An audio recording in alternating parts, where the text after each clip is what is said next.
Native American people have been on this continent by some estimations for 20,000 years. And during that whole time, they were really in tune with nature. Their food, their lifestyle, their religion, their art, their dance, everything had some connection with their natural surroundings. When you change all of that, change their lifestyle, try to change their religions by force or by law, change their diets by incarceration or putting them on reservations, when you make wholesale changes in their community, it's going to affect their mental attitude and their physical well-being as well.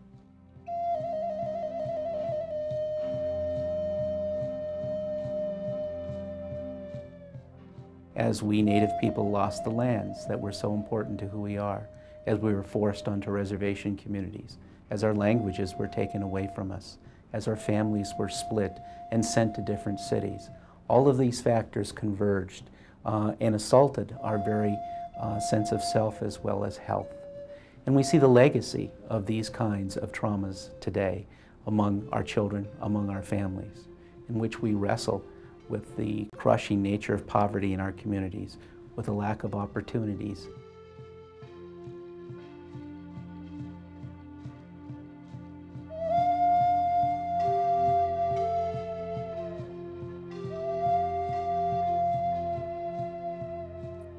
I grew up on the Pine Ridge Reservation, which is one of the poorest in the country. It's in South Dakota, and the nearest hospital was 50 miles away. Most reservation residents do not get adequate health care, even in the prevention phases of disease development. And so you'll see a striking difference in the health statistics between reservations and the rest of the United States populations. A strong identity with one's traditional culture gives one an improved health status, an immunization to the stresses of life.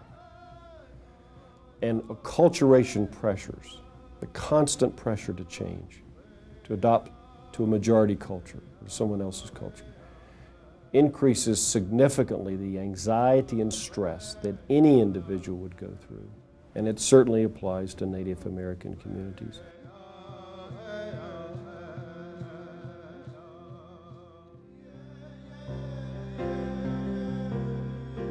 This building, the Nighthorse Campbell Native Health Building, the roots of it, our dreams for it, actually trace back nearly a quarter of a century to when I, together with my colleague and dear friend, Chancellor Jim Shore, here at the Health Science Center, worked together in Portland, Oregon, and envisioned then pulling together a cadre of Native as well as non-Native scientists who would work in applied and meaningful ways to try to make a difference with respect to many of these health problems that Indian and Native people suffer from.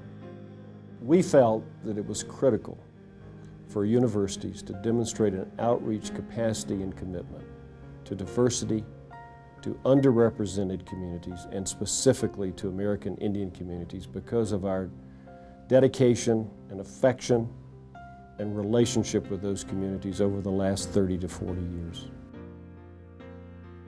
Our programs began growing in the mid-1980s.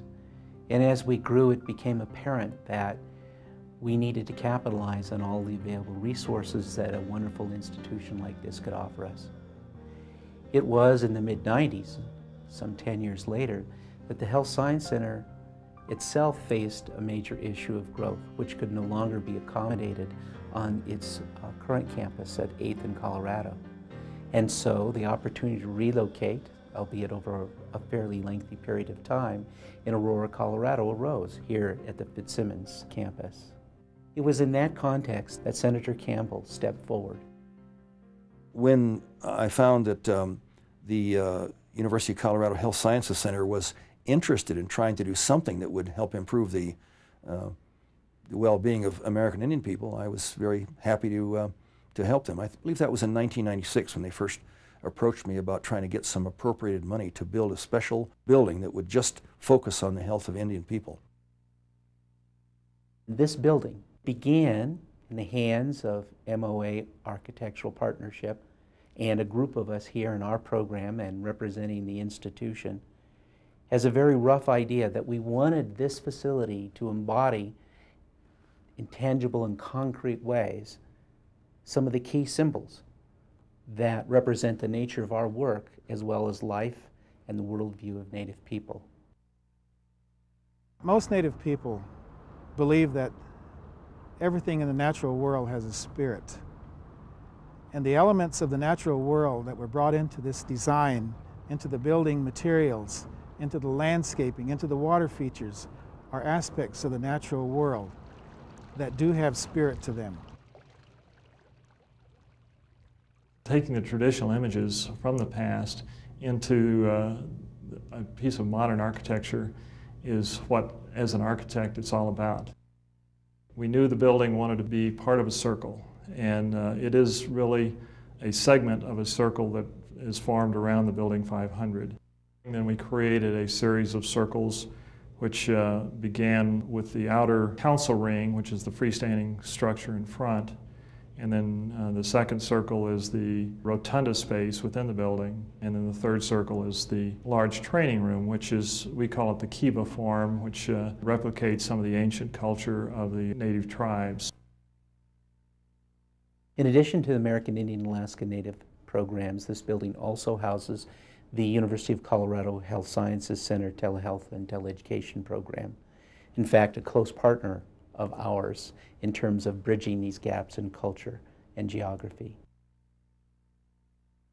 Telehealth is the coordination of access to telecommunications technologies. And the point is to have access to those sites that provide specialized care, health education, and research opportunities to anyone and everyone around the state, but it could be anywhere in the world.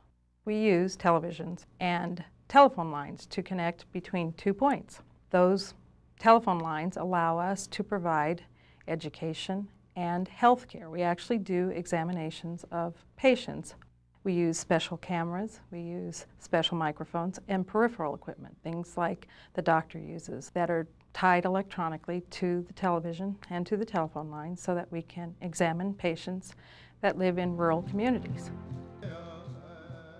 One of the most gratifying moments that I typically have is looking about me and seeing the young children at play, 3, 4, 5-year-olds, and knowing that because in some small part of the things we've been able to accomplish, that their lives will be richer, fuller, healthier, and happier, and that they actually entertain the prospect of living an additional 8 to 10 years longer than their parents. I would hope that this building will inspire youngsters to be involved in medicine, very frankly. We have very few Indian doctors. We need more. And I like to think that maybe somewhere along the line, some little Indian kid that's going to go in there with his granddad who might be receiving a treatment will look around that building and talk to physicians that are working there and realize there's a future for young Indian people in medicine. And I look forward to the day when that building is manned, at least in part, by Indian physicians too.